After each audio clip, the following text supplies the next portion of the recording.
queridos amigos,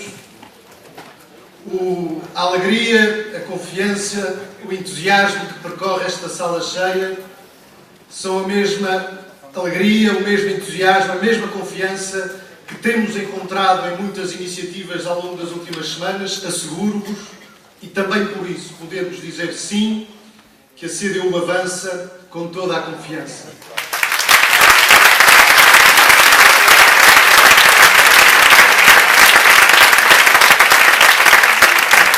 Permitam-me que as minhas primeiras palavras sejam de saudação àquele que hoje, de alguma forma, aqui nos traz, ao Paulo de Carvalho, e saudando em especial o Paulo de Carvalho, que hoje se juntou à campanha da CDU com este concerto, saudando, queremos saudar também todos os homens e mulheres da cultura, homens da música, do teatro, do cinema, da escrita, que estão com a CDU nestas eleições.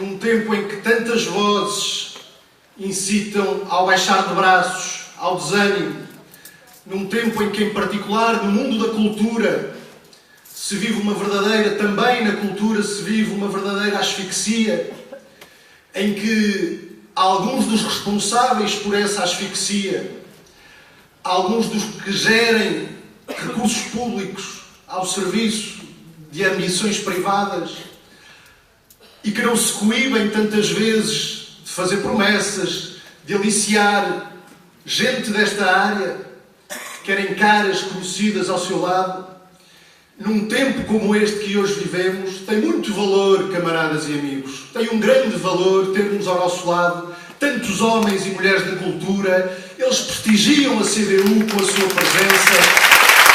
É também com eles, e é também por eles que a CDU se avança com toda a confiança.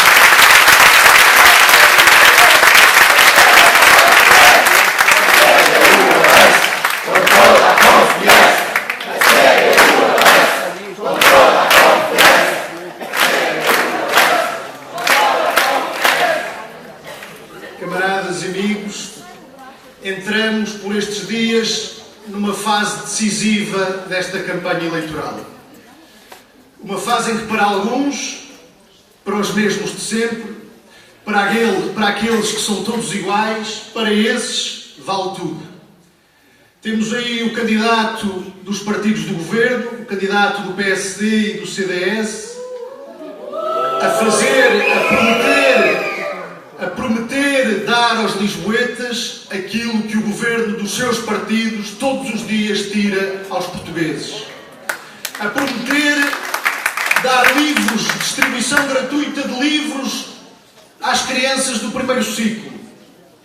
São os mesmos, camaradas e amigos, que no Parlamento, quando o PCP apresentou esta mesma proposta, são os mesmos que votaram contra esta proposta. Alguns desses deputados estão nas listas dos partidos do governo, da candidatura dos partidos do governo para Lisboa. Mas prometem mais. Prometem ajudas nos medicamentos aos idosos, prometem repor o passo social para os estudantes e para os jovens, prometem dar em Lisboa tudo aquilo que os partidos do governo estão a tirar aos lisboetas e aos portugueses. Mas este candidato já percebeu há muito tempo a inevitabilidade da sua derrota. E não tem escondido aí nos últimos dias, não tem escondido a aproximação ao atual Presidente da Câmara, António Costa, que por sua vez, apesar de ir de quando em vez agitando o espantalho do perigo do regresso da direita ao poder na cidade, também não tem evitado esse clima de concórdia que, a julgar aí pelos jornais, pelas rádios, tem marcado os debates entre estes dois candidatos. Há até quem já se refira ao atual Presidente da Câmara, não sem alguma piada, como Costa Concórdia, tal o clima que se gerou entre estes dois candidatos. Mas não é de agora, não é desta campanha eleitoral, esta aproximação do PS ao PSD e CDS. nos últimos 4 anos, ou se quiserem, nos últimos 6 anos, em todas as opções fundamentais para a vida na cidade, todas as opções estratégicas tomadas pela atual maioria PS e António Costa, foi ao PSD e ao CDS que António Costa foi buscar os apoios que precisava para tomar estas decisões. Quando decidiram, por exemplo, uma reforma administrativa que acabou com mais de metade das freguesias da cidade, foi ao PSD e ao CDS que foram buscar apoios.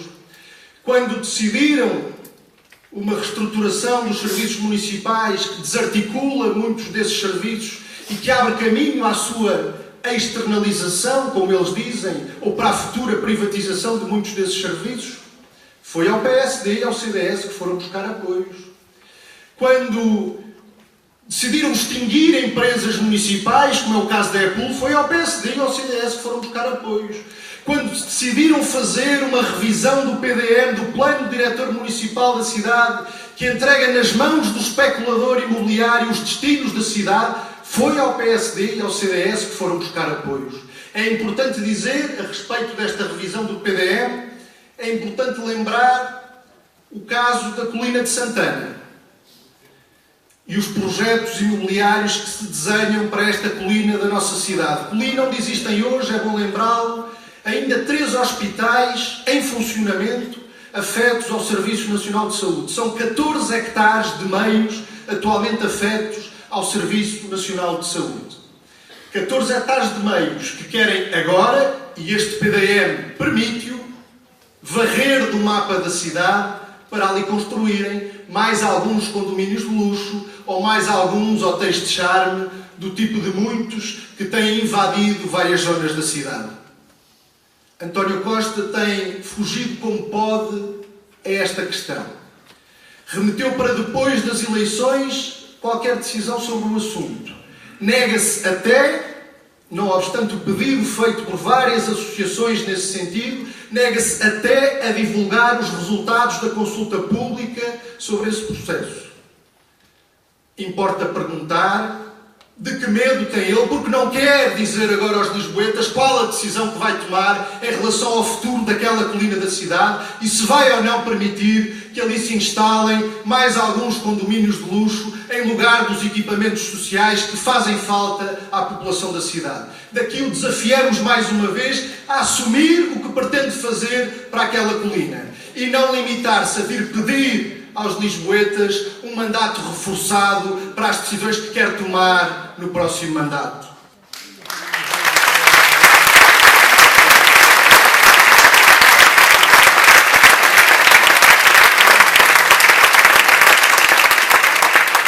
Importa perguntar, e é uma pergunta que todos os lisboetas se devem fazer nos próximos dias. Quando António Costa vem pedir esta maioria reforçada, que lhe permita, diz ele, governar o município sem bloqueios, para que quer ele essa maioria reforçada? Que bloqueios encontrou ao longo dos últimos anos? Teve uma maioria confortável na Câmara Municipal nos últimos anos. É bom vermos o que é que ele não conseguiu aprovar nestes anos, o que considera ele terem sido os bloqueios. São fundamentalmente 2 tipos de decisões que António Costa não conseguiu tomar por não serem suficientes os votos que tinha na Câmara para isso. Em alguns casos, mesmo alguns independentes eleitos na lista do PS não lhe deram esse apoio. Quais foram então essas decisões em que António Costa não pôde tomar as opções que gostaria? Foram fundamentalmente a aprovação de alguns projetos imobiliários polémicos, algumas alienações de património municipal também polémicas. Importa por isso perguntar se a maioria reforçada que António Costa agora vem pedir é para aprovar esses mesmos projetos imobiliários polémicos, alguns servindo os interesses da banca que controla muitos dos edifícios e dos solos da cidade, ou se é para alienar o património municipal que não conseguiu alienar ao longo dos últimos anos, ou se é para privatizar ainda mais empresas e serviços municipais. Que o venha, pois, dizer para que quer ele essa maioria reforçada. E importa dizer que nos últimos anos nunca os votos da CDU, apesar de estarmos em minoria ainda na Câmara Municipal e na Assembleia Municipal, nunca os votos da CDU fizeram falta para aprovar medidas positivas para a cidade. Mas contaram com a nossa oposição quando se tratou de tomar estas opções prejudiciais para os interesses da cidade, prejudiciais para os interesses dos lisboetas, que agora quer ter as mãos livres para tomar uma maioria necessária.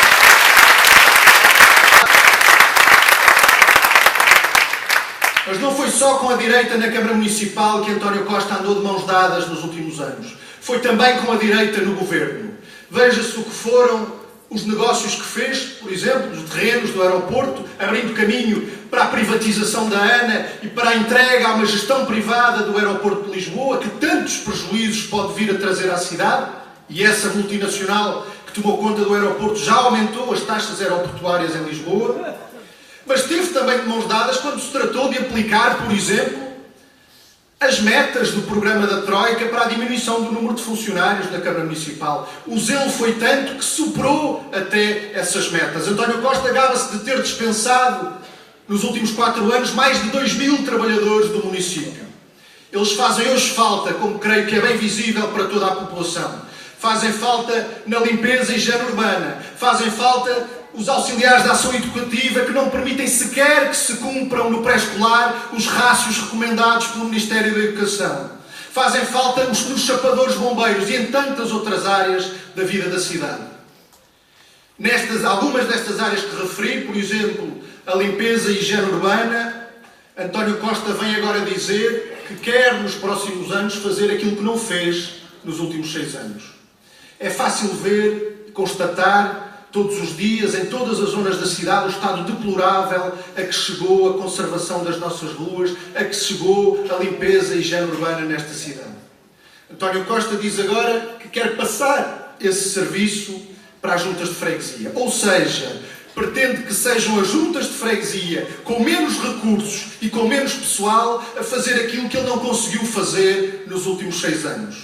Esta é, na verdade, queridos camaradas, queridos amigos, tendo-lo dito, esta não é senão uma forma de procurar conseguir por este meio aquilo que tentou fazer no início do seu mandato e que não conseguiu fazer, fruto da oposição e da resistência dos trabalhadores.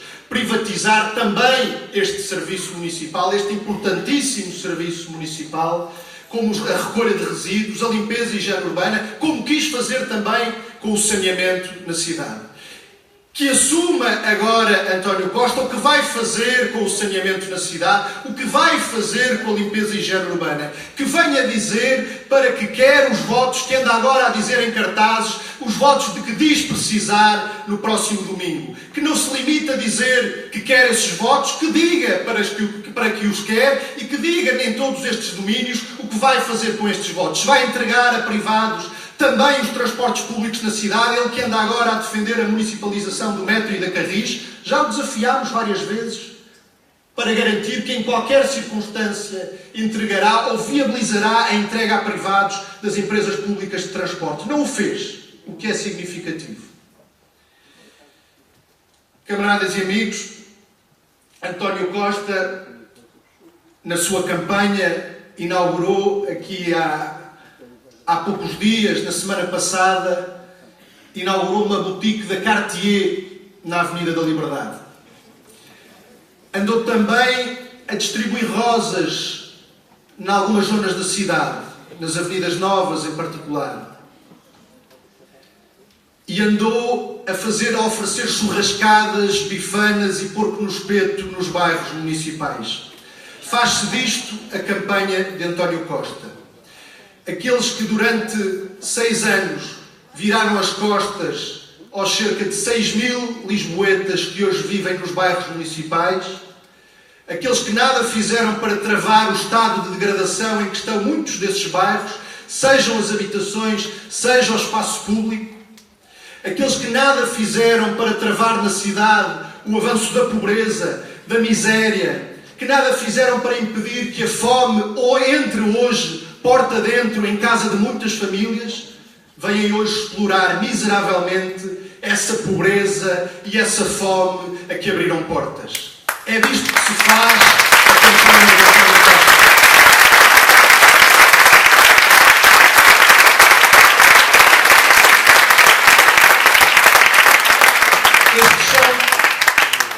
estes são também alguns dos contrastes, algumas das profundas contradições e conflitos que percorrem hoje a nossa cidade. E uma governação democrática da cidade tem de intervir sobre estas contradições, tem que resolver estes conflitos e antagonismos.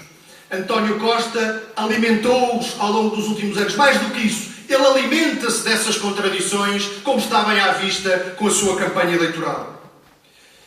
E, camaradas e amigos, não podemos esperar, temos-lo dito muitas vezes, não podemos esperar em Lisboa, como no país, que sejam aqueles que criaram os problemas que hoje vivemos, que os venham agora resolver.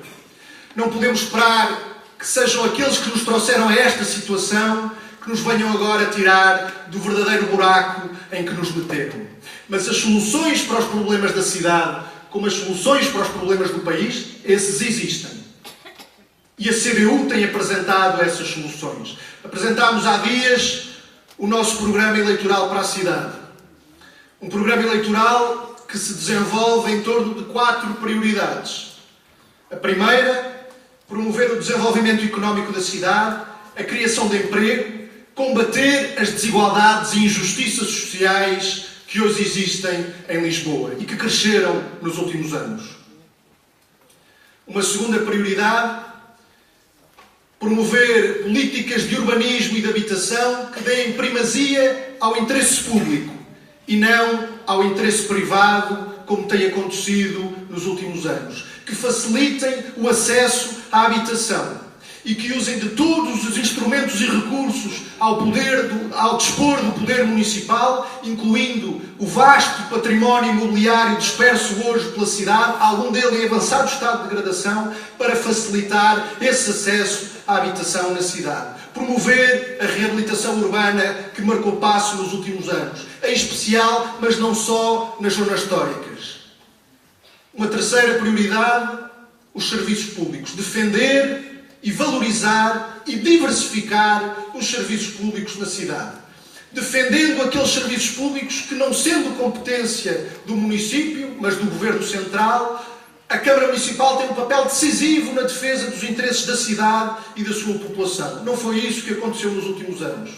A atual Câmara Municipal, o atual Presidente da Câmara, assistiu passivamente ao encerramento de unidades de saúde, de centros de saúde, de urgências hospitalares, de serviços postais, estações dos Correios e de tantos outros serviços, sem que lhe tenhamos ouvido uma só palavra. Pelo contrário, ele constitui-se, ele próprio, o Poder Municipal, como um fator de ameaça ao encerramento futuro de novas unidades de saúde, como vemos no caso da Colina de Santana. Mas defender também aqueles serviços públicos que dependem do município. Já aqui falei deles, a limpeza e higiene urbana, o saneamento, a recolha de resíduos. Se alguns deixam de degradar para mais à frente justificar a privatização, a CDU assume o compromisso de sempre de defender intransigentemente a propriedade e a gestão pública municipal de serviços de qualidade e eficientes em todos estes domínios.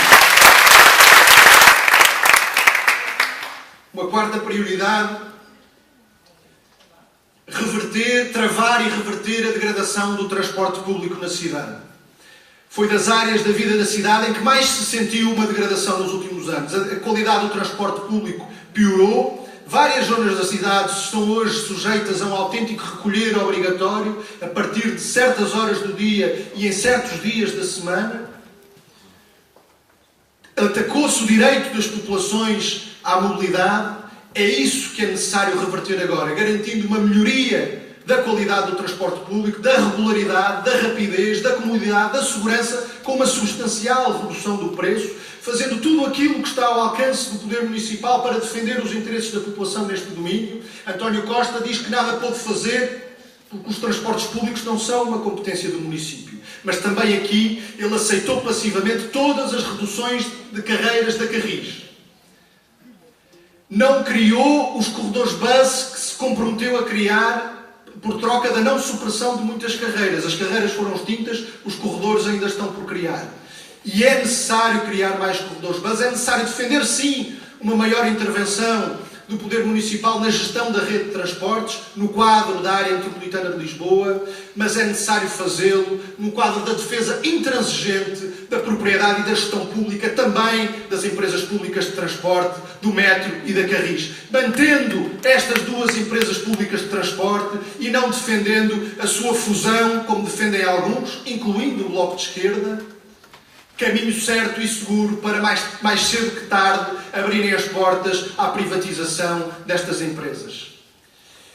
Temos propostas para a cidade em muitos outros domínios, no domínio do ambiente e da qualidade de vida, dos espaços verdes, no domínio da cultura, do desporto. É preciso democratizar a cultura e o desporto. É preciso democratizar a fruição e a congregação culturais desta cidade, rompendo com concepções elitistas que têm dominado nos últimos anos, que veem na cultura uma mera forma de atração turística e não um direito fundamental a que todos devem ter acesso, não uma forma de desenvolvimento e de realização da democracia que, do nosso ponto de vista, só se realiza nessas 4 vertentes inseparáveis: a democracia económica, social, política e também cultural. Ou se realiza nestas 4 vertentes, ou a democracia não se efetiva. E não se efetivou em Lisboa.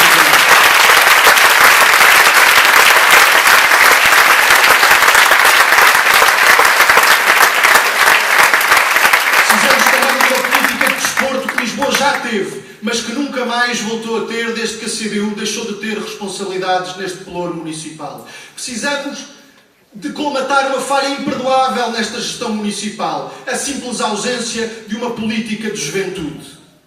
É preciso voltarmos a ter uma política de juventude, também como tivemos nesta cidade, quando a CDU exerceu responsabilidades também neste pelouro municipal. Camaradas e amigos, em todos estes domínios,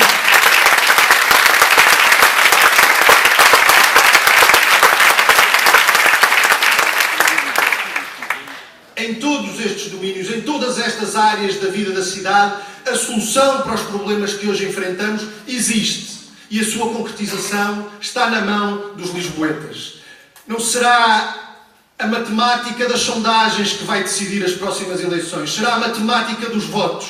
Será a vontade dos lisboetas que vai decidir a composição dos próximos órgãos de poder autárquico na cidade. E o perigo nestas eleições, por mais que António Costa agite o espantalho do regresso da direita ao poder na cidade, o verdadeiro perigo nestas eleições para Lisboa e para os lisboetas é desaproveitar a enorme oportunidade de mudança que estas eleições constituem. É 12 anos depois de uma gestão partilhada entre PSD e CDS primeiro e PS depois, os mesmos 3 partidos que há 37 anos se alternam também no governo do país. É este tempo passado desaproveitarmos esta enorme oportunidade de mudança que estas eleições nos oferecem. A vida e a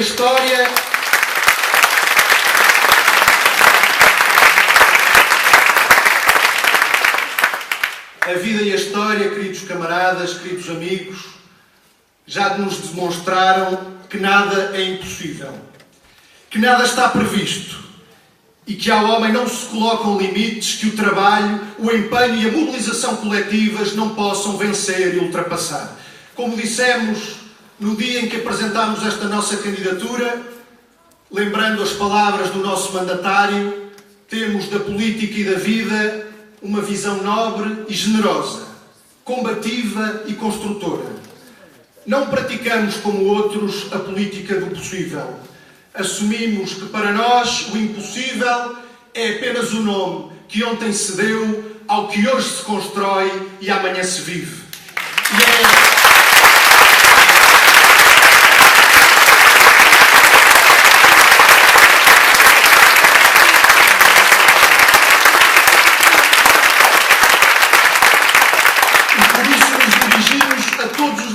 Independentemente das opções eleitorais que fizeram no passado. Venham viver connosco, venham connosco dar forma a esta cidade, também por vós desejada. Uma cidade, como temos dito, pensada e construída por todos e para todos. Uma cidade onde o livre desenvolvimento de cada um é condição para o livre desenvolvimento de todos. que viva esta cidade pensada e construída por todos e para todos, que viva a CDU, viva Lisboa!